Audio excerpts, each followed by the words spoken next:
The persecution of Christians in Nigeria has reached crisis levels, with thousands of Christians being slaughtered.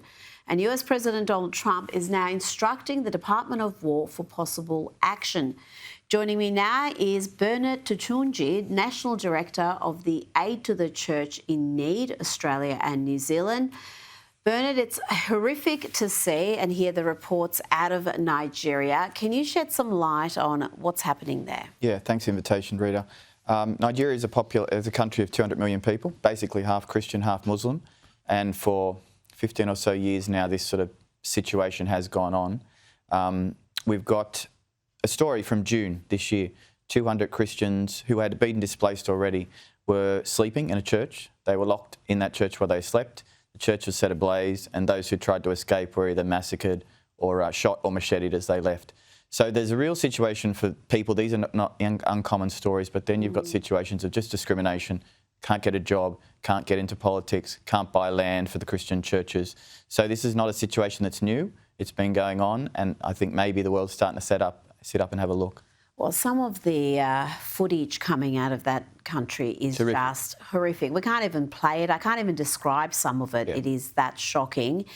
And President Donald Trump has announced the US will immediately stop all aid and assistance to Nigeria if its government continues to allow the killing of Christians. Christianity is facing an existential threat in Nigeria. We stand ready, willing, and able to save our great Christian population around the world. This is not going to happen. The killing of Christians is not going to happen. That was the president earlier today, and overnight the New York Times reported that the military has started drawing up some plans to quell the violence. It's a very difficult situation because airstrikes are possibly not feasible. What is the best help that the United States can provide in this current situation? I have to say that I think even President Trump coming out and saying something has already been immensely helpful, because people are speaking about, they're hearing about, they're debating the question, what's going on there. And, you know, we hope for just leaders who do good things, and I think it's good that someone's coming out and just saying something who's got a very large microphone to straight up. That's a benefit. Whether or not we go in is a whole other question, but this is moving things in a good direction.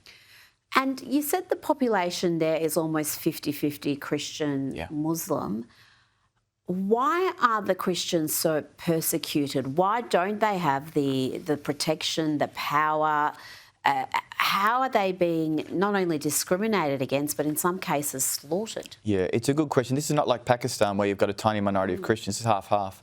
Until 2023, only 2 years ago, politicians ran on a Christian-Muslim ticket. 2023, there was a Muslim ticket that went up. So we've got basically all areas of political and military governance is now governed by Muslims. We have Sharia law in 12 of 36 states from the year 2000. So it's starting to feel to the Christians like, well, this isn't really, we're not really welcome in our home. At the worst level, you've got these sort of massacres.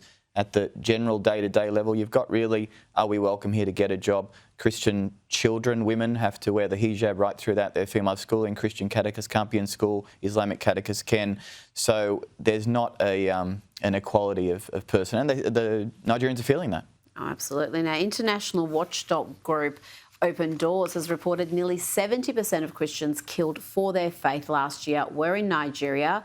Groups like Boko Haram, Islamic State and West Africa Province and Fulani militants are blamed for most of these attacks, targeting Christians, often farmers. Rights group estimate that there are between 4,000 and 8,000 Christian deaths annually, murders annually. And we've got the Nigerian president refusing to address this violence. He said that the characterisation of Nigeria as religiously intolerant does not reflect our national reality, nor does it take into consideration the consistent and sincere efforts of the government to safeguard freedom of religion and beliefs for all Nigerians. What's your response to that? Because there has been so many world leaders really declining to tackle this issue. We've got Donald Trump now coming forward and putting it on the agenda. But where has the UN been? Where has the Pope been? Where has been the international attention on this issue? No one seems to want to put their finger in it. for whatever reason, it's very complex. It's not just simply Christians and Muslims. There's a whole raft of things. But you're talking now 60 to 100,000 people that have died in the last decade. That's not just farmers fighting over land. There's something deeper there. I mean, the president came out, he said what he said. It's a political response. They do have religious protections in their constitution, but it's not the experience on the ground. So you can say what you want, but the Christians are standing in the graves of their loved ones, begging for help, and no one's really listening. So I think the president really needs to listen to his people. And really, I mean, there's not an election for 2 years, but there needs to be a bit more of a recurrence to the Christians, an allowance for the Christians to live their life. Otherwise, they're really going to feel like they've got nowhere to go, which is really how they feel now. And we've seen that experience in so many parts of the Middle East already, where the Christian population has plummeted. Decimated, absolutely. Now, your organisation has launched an emergency appeal for Christians in Nigeria. Can you tell me about where those donated funds will go? Yeah, sure. Aid to Church in Need has been around about 80 years. We've been working in Nigeria for decades now, but as of this moment, a couple of key things we're trying to do, which are worth mentioning, which we don't usually do, is really security for priests, religious leaders. Like, we're putting up fences around seminaries and around convents. We're keeping buying enclosed vehicles for priests so they can get out to their people, because on bikes and bicycles, they're really at risk of attack.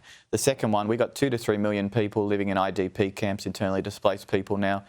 Most of them don't even have sleeping mats, so all that comes with that, not being able to sleep, not the bugs, the infections. So we're trying to sort of work with those people, bring them material aid, but also we're a pastoral foundation, bring them material aid, give them pastoral support, give them really hope in their situation. These are people of great hope. It's incredible, and I think so many of our viewers will want to back this, because people are just being so shocked and heartbroken by the plight of Christians in Nigeria. Bernard Toutounji, thank you so much for your time. Thanks, Rita. Appreciate it.